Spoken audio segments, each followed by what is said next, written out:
The galaxy believed the humans on Kepler 442b were dead. The Zephyrian Empire made sure of it, obliterating every colony, every station, every voice. But in the silence beneath the rubble of Station Omega 7, one voice remained. A soldier, a scientist, a survivor. Captain Elena Vasquez wasn't just alive. She held in her hands the secret to breaking the Empire's grip. And with every breath she drew beneath alien soil, she wasn't planning escape, she was planning revenge. The forgotten soldier. The silence after destruction has a particular weight to it. Captain Elena Vasquez knew this silence well from her days in Afghanistan, but she had never experienced it in the vacuum of space, where even the screaming winds couldn't reach her through the shattered hull of Research Station Omega 7. 3 days had passed since the Zephyrian fleet had turned humanity's most advanced research outpost into floating debris. Elena lay pinned beneath a collapsed support beam in what used to be Laboratory Section C. Her left shoulder dislocated and her combat fatigues torn and blood-stained. The emergency lighting flickered sporadically, casting eerie shadows across banks of destroyed equipment that had once held the promise of unlocking the galaxy's greatest secrets. Elena had been studying xenobiology samples when the attack began. As a former Army Ranger turned scientist, she possessed a unique combination of skills that made her invaluable to the research team. Her military training had saved her life when the first energy blast tore through the station's outer hull. While her colleagues panicked, Elena had immediately activated the emergency protocols and sealed herself into the reinforced underground laboratory complex. The Zephyrians had been thorough in their assault. These towering reptilian beings with their crystalline armor and energy weapons had systematically destroyed every human settlement in the outer colonies over the past 6 months. Their technology was superior, their tactics ruthless, and their message clear. Humanity was to be exterminated as a potential threat to galactic stability. Elena shifted carefully, feeling the sharp pain in her ribs as she worked to free herself from the debris.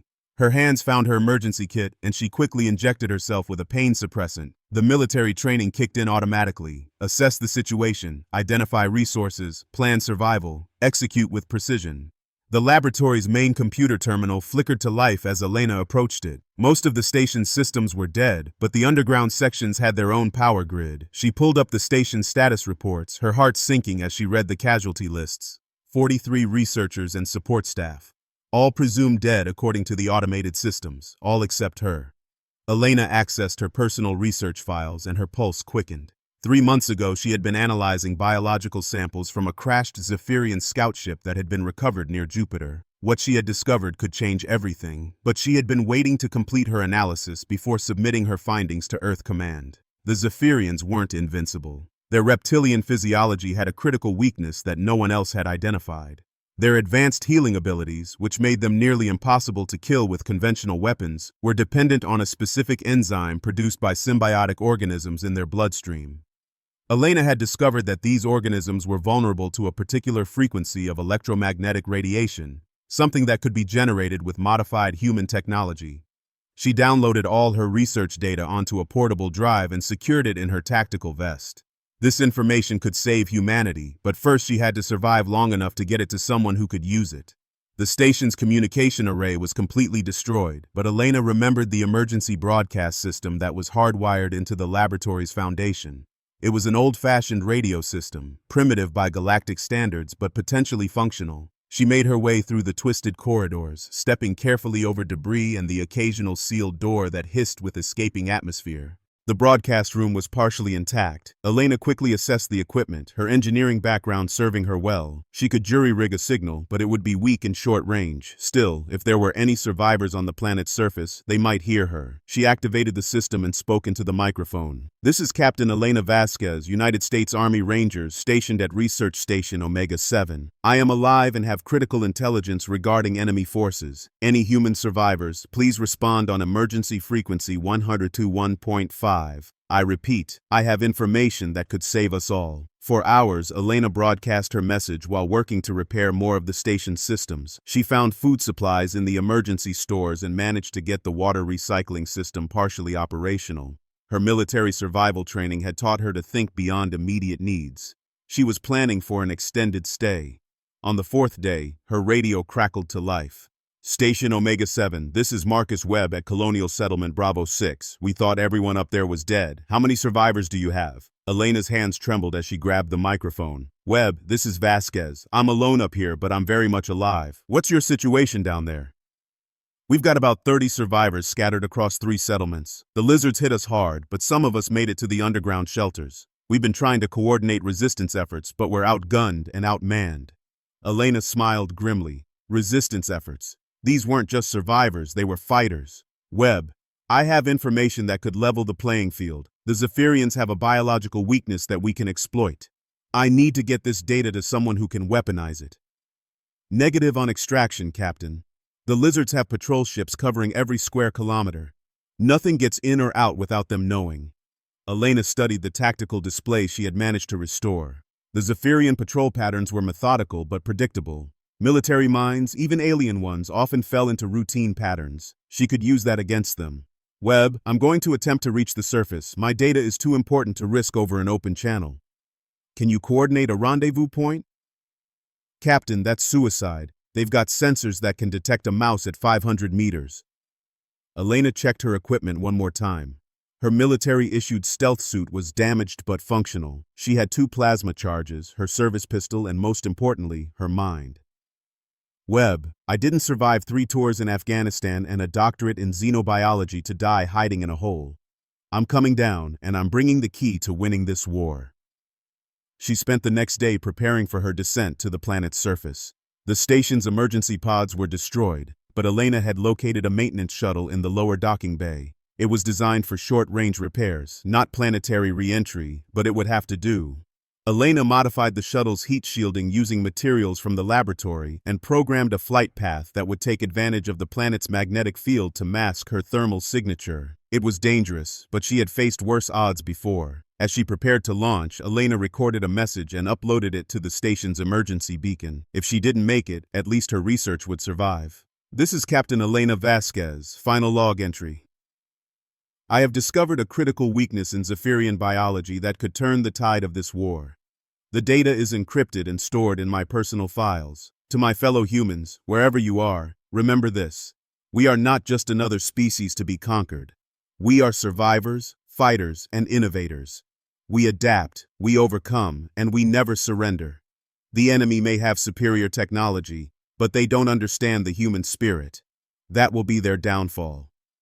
Elena sealed her helmet and initiated the launch sequence. The shuttle shuddered as it detached from the station and began its descent toward the planet below.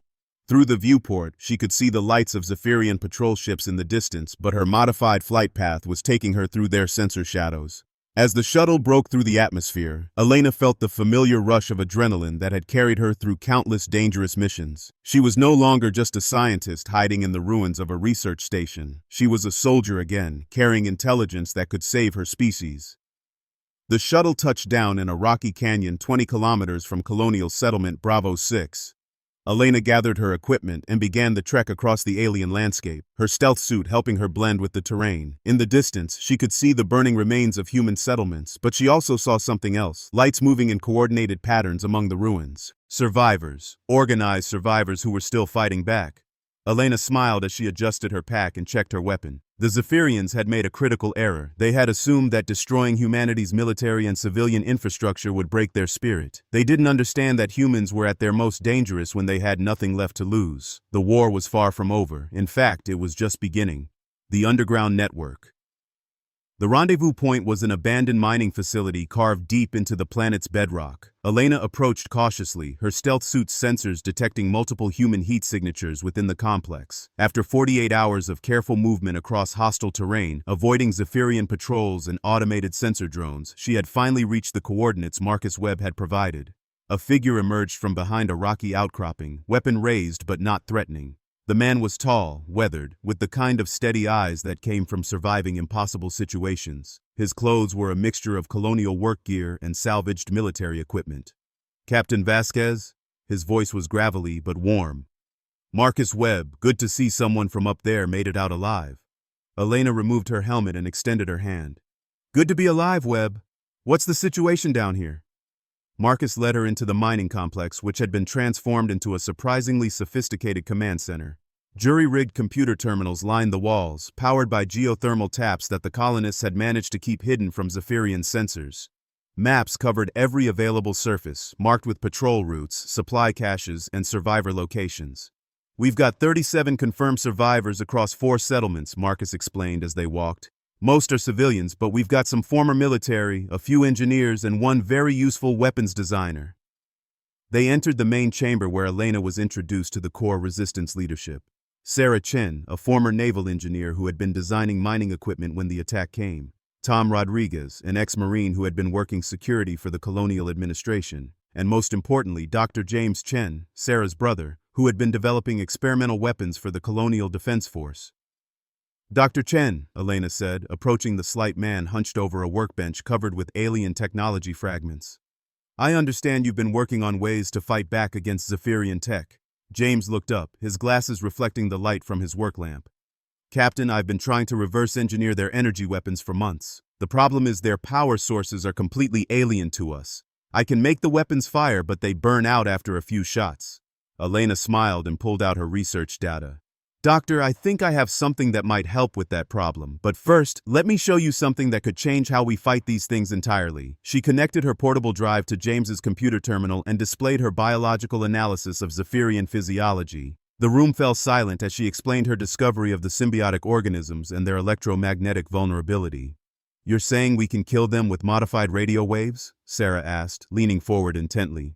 Not kill directly, Elena corrected, but we can disable their healing factor, making them vulnerable to conventional weapons. The frequency needs to be precise, and the power requirements are significant, but it's achievable with equipment we can build. James was already sketching designs on his tablet. We could modify the mining facility's communication array. It's got enough power output, and if we can tune it to the right frequency... How long would it take? Marcus asked. Give me 3 days, James replied. But we'll need components from a Zephyrian facility. Their power coupling systems are the only thing that can handle the energy load we need. Elena studied the tactical maps. There's a supply depot 15 kilometers north of here. I observed it during my descent. Lightly guarded, mostly automated systems. That's a suicide mission, Tom protested. Even lightly guarded means at least 6 Zephyrian soldiers and twice as many drones. Elena turned to face the group. Not if we're smart about it. I've been studying their tactical patterns. They're methodical, predictable. Military minds, even alien ones, fall into routines. We can use that against them. Over the next several hours, Elena worked with the resistance leaders to plan their first major offensive operation. Her military experience proved invaluable as she identified weaknesses in Zephyrian patrol patterns and guard rotations. The aliens were overconfident, believing that humanity had been effectively neutralized. The assault team consisted of Elena, Tom, Sarah, and 2 other former military personnel named Jackson and Martinez. They would infiltrate the depot during the shift change at dawn, when Zephyrian attention was at its lowest. Meanwhile, James would prepare the modified communication array with the components they hoped to retrieve. Elena spent the night before the mission checking equipment and reviewing intelligence. She found Sarah Chen working late in the engineering section, modifying their weapons with salvaged Zephyrian power cells. Can't sleep either? Sarah asked without looking up from her work. Pre-mission nerves never really go away, Elena replied. Your brother's lucky to have you here. Family makes everything worth fighting for. Sarah finally looked up, her expression serious. Captain, what are our real chances? I mean, even if we succeed tomorrow, there are hundreds of Zephyrian ships in this system. How can 37 people make a difference? Elena sat down across from her. You know what I learned in Afghanistan? It's not about the size of the force. It's about the will to fight and the intelligence to fight smart. Every successful resistance movement in human history started with a handful of people who refused to give up. But this is different. These aren't human occupiers. They're aliens with technology centuries ahead of ours. That's exactly why we'll win, Elena said firmly. They don't understand us. They see our technology and assume we're primitive. They see our political divisions and assume we're weak, but they don't understand human adaptability. We take their weapons and make them better. We study their tactics and find the flaws. We turn their strengths into weaknesses. The next morning came too quickly. Elena led her team through the pre-dawn darkness using natural terrain features to mask their approach to the Zephyrian depot. The facility was a temporary structure, clearly designed for rapid deployment and resource extraction rather than defense. Elena studied the layout through her scope. 6 Zephyrian guards, just as intelligence had indicated, plus 8 automated sentry drones. The shift change would occur in 20 minutes, creating a brief window of vulnerability. Remember, she whispered into her comm unit, we're not here to fight a war, we're here to steal their lunch money and disappear, fast, quiet, and professional. The operation unfolded exactly as planned. Elena and Tom neutralized the perimeter guards silently, while Sarah and Jackson disabled the sentry drones using electromagnetic pulse charges that James had modified from mining equipment. Martinez provided overwatch, ready to warn of approaching patrols. Inside the depot, they found exactly what they needed: power coupling systems, energy regulators, and several intact Zephyrian communication devices. But Elena also discovered something unexpected: a data terminal containing intelligence on Zephyrian fleet movements and supply schedules. Jackson, can you crack this? She whispered, pointing to the terminal. The former Navy cryptographer nodded and went to work. Within minutes, he had bypassed the alien security protocols. Captain, you need to see this. They're planning something big: mass troop movements toward the inner colonies. Elena downloaded everything they could carry and signaled for extraction. The team slipped away from the depot just as the next shift of guards arrived, completely unaware that they had been infiltrated. Back at the mining facility, James worked feverishly to integrate the stolen components into their makeshift weapon system. The modified communication array was impressive, a fusion of human engineering and alien technology that should have been impossible. Field test in 10 minutes, James announced. They had captured a wounded Zephyrian soldier during their retreat, and while Elena felt conflicted about using a prisoner for testing, the stakes were too high for moral luxury. The test was spectacular. The electromagnetic pulse generated by their modified array immediately caused the Zephyrian's crystalline armor to crack and his natural healing abilities to shut down. Within seconds, wounds that should have healed automatically remained open and vulnerable.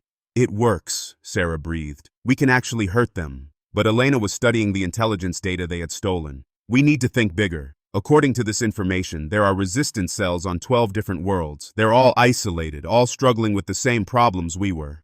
Marcus leaned over her shoulder. What are you thinking, Captain? I'm thinking it's time to build a network. We share our discovery, coordinate our efforts, and turn this from a dozen isolated resistance movements into a unified rebellion. Over the following weeks, Elena worked tirelessly to establish communication with resistance groups throughout the sector. Using modified Zephyrian communication equipment, they created an encrypted network that allowed human survivors to share intelligence, coordinate attacks, and support each other. The first coordinated strike involved 6 different worlds simultaneously attacking Zephyrian supply convoys. Elena's electromagnetic weapon technology had been transmitted to every resistance cell, and the results were devastating for the alien occupation forces. For the first time since the invasion began, Zephyrian casualties exceeded human losses in a single day. Admiral Kethvar, the Zephyrian fleet commander, received the casualty reports with growing concern. His species had conquered 47 different worlds over the past century, but they had never encountered anything like human resilience and adaptability. How are they doing this? He demanded of his intelligence officer. Our technology is superior. Our tactics are proven. How are these primitives suddenly causing significant damage to our forces? Commander, we believe they have discovered a weakness in our biological systems. They are using modified electromagnetic weapons to disrupt our healing capabilities.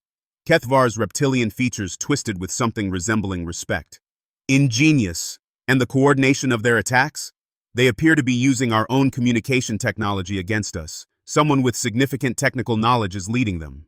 Elena, monitoring Zephyrian communications from her hidden base, smiled as she intercepted these transmissions. The enemy was finally taking humanity seriously as a threat.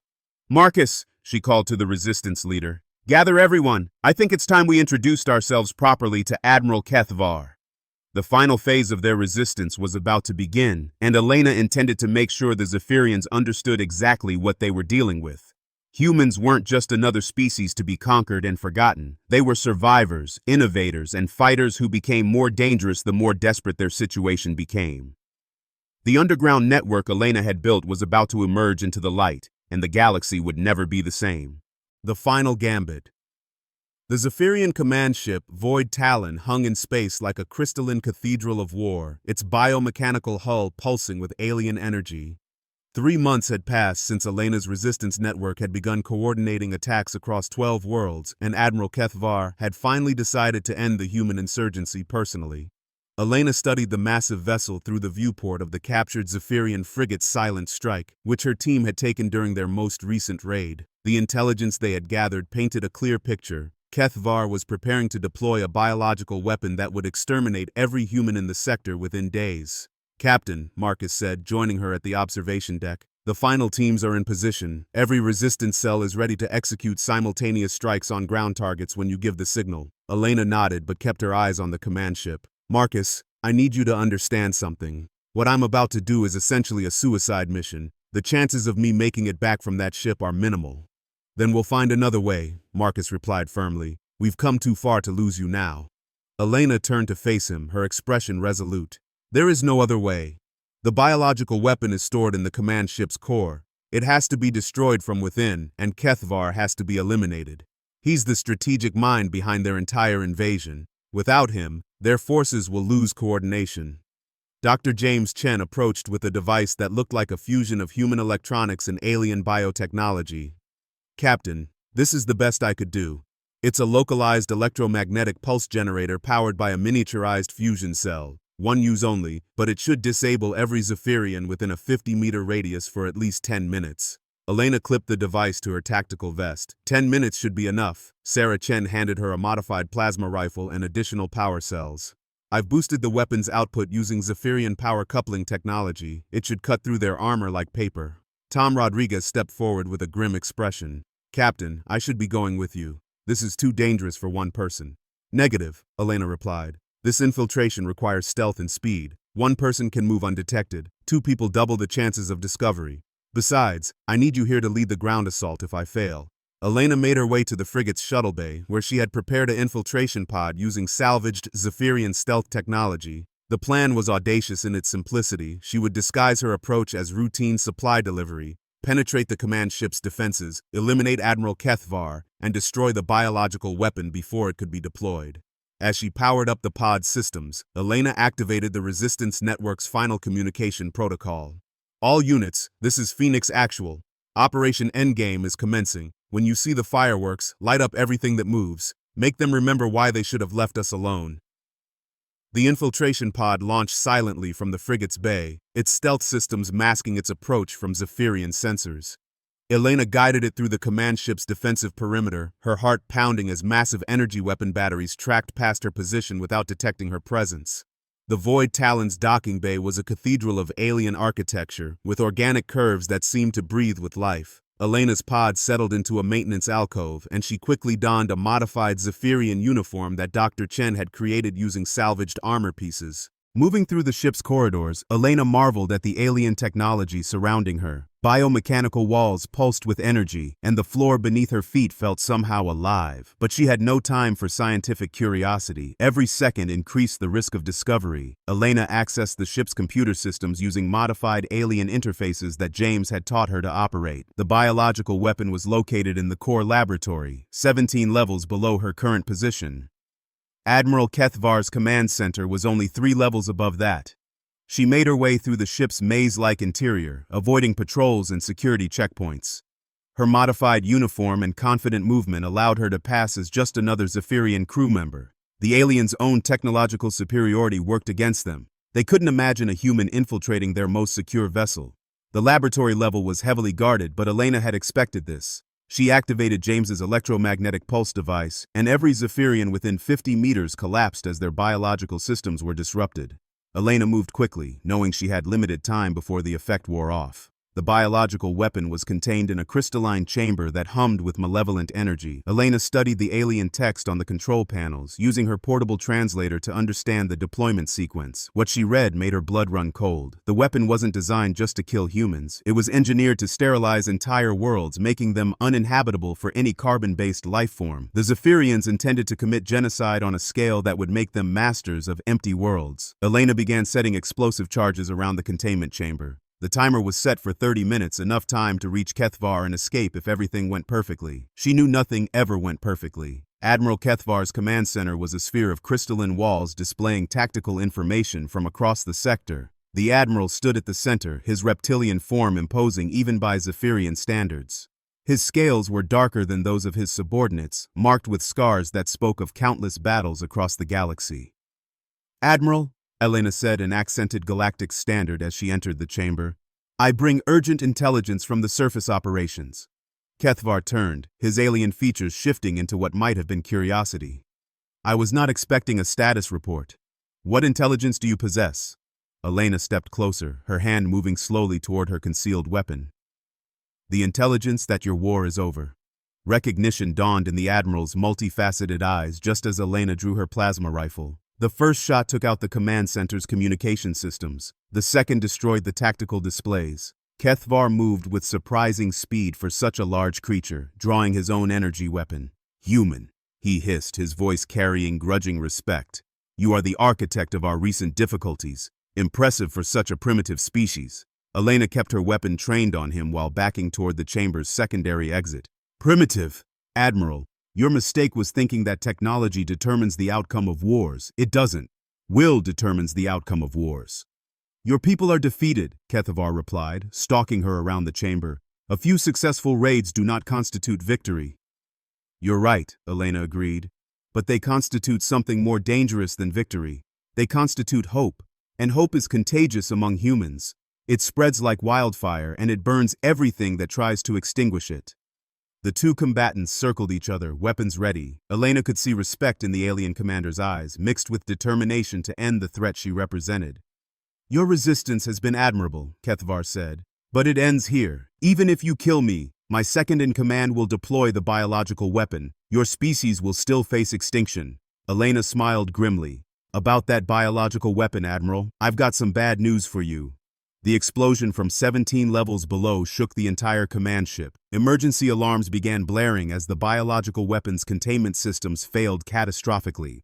Elena had miscalculated the explosive yield. Instead of a controlled detonation, she had triggered a chain reaction that was tearing through the ship's power grid. Kethvar's eyes widened as he realized what had happened. You destroyed it. You destroyed the weapon that would have ended this war cleanly. Clean? Elena snarled, her weapon still trained on him. There's nothing clean about genocide, Admiral, and you clearly don't understand humans very well. We don't die cleanly, we don't surrender cleanly, and we don't forget cleanly. The Admiral raised his weapon, but Elena was faster. Her shot caught him center mass, and the alien commander collapsed against his ruined command console. As he lay dying, Kethvar looked at Elena with something that might have been respect. Your species, he whispered, is more dangerous than we calculated. You have no idea, Elena replied. The command ship was listing badly, its power systems failing as secondary explosions rocked the vessel. Elena made her way toward the escape pods, knowing that her chances of survival were minimal but determined to try. She had accomplished her mission, but the resistance would need leadership for what came next. As she reached the pod bay, Elena activated her emergency beacon. Across the sector, resistance cells received her final transmission. All units, this is Phoenix Actual. The weapon is destroyed. Kethvar is eliminated. The Zephyrian command structure is in chaos. Now is the time to strike with everything you have. Show them what humans do when we stop holding back. Elena's escape pod launched just as the Void Talon began breaking apart. Through the viewport, she could see explosions blossoming across the Zephyrian fleet as her resistance network executed their coordinated assault. Human-built weapons, powered by alien technology and guided by human ingenuity, tore through enemy ships that had seemed invincible just hours before. The pod's communication system crackled to life. Phoenix Actual, this is Marcus. We've got you on sensors. Earth fleet reinforcements just arrived in system. Captain, the cavalry's here. Through the pod's viewport, Elena could see the distinctive silhouettes of human warships emerging from hyperspace. The Resistance had bought enough time for Earth's main fleet to organize and counterattack. What had begun as a desperate struggle for survival had become humanity's first major victory in an interstellar war. Elena's pod was recovered by the Earth Fleet flagship Determination, where she was rushed to Medical Bay for treatment of her injuries. As she lay recovering, Admiral Sarah Morrison, Elena's former commanding officer, visited her bedside. Captain Vasquez, Morrison said with a smile, I understand you've been keeping busy while we were organizing the rescue mission. Elena tried to sit up, but Morrison gently pushed her back down. Admiral, the resistance cells across the sector, they need support and coordination. The Zephyrians are beaten but not destroyed. Already handled, Morrison replied. Your resistance network has been integrated into fleet command structure. They're being supplied and reinforced as we speak. The Zephyrians are calling for a ceasefire. Elena closed her eyes, feeling exhaustion wash over her. It's over? This phase is over, Morrison corrected. But Elena, what you did here has changed everything. The galaxy is watching. Other species under Zephyrian occupation are starting their own resistance movements. You didn't just save humanity, you sparked a revolution. Elena nodded, understanding the implications. Humanity had proven something important to the galaxy. They were not just another species to be conquered and forgotten. They were innovators, survivors, and fighters who became more dangerous the more desperate their situation became. The Zephyrian Empire would eventually negotiate a peace treaty, recognizing human sovereignty and agreeing to reparations for the destroyed colonies. But more importantly, humanity had earned its place as a major power in galactic politics, respected for their military prowess and feared for their refusal to surrender. Elena Vasquez returned to Earth as a hero, but she never forgot the lesson learned in the ruins of Research Station Omega-7. Human strength didn't come from superior technology or overwhelming force. It came from the refusal to give up, the ability to adapt and innovate under pressure, and the understanding that hope was humanity's most powerful weapon. The galaxy had learned to respect human determination, and that respect would shape interstellar relations for generations to come.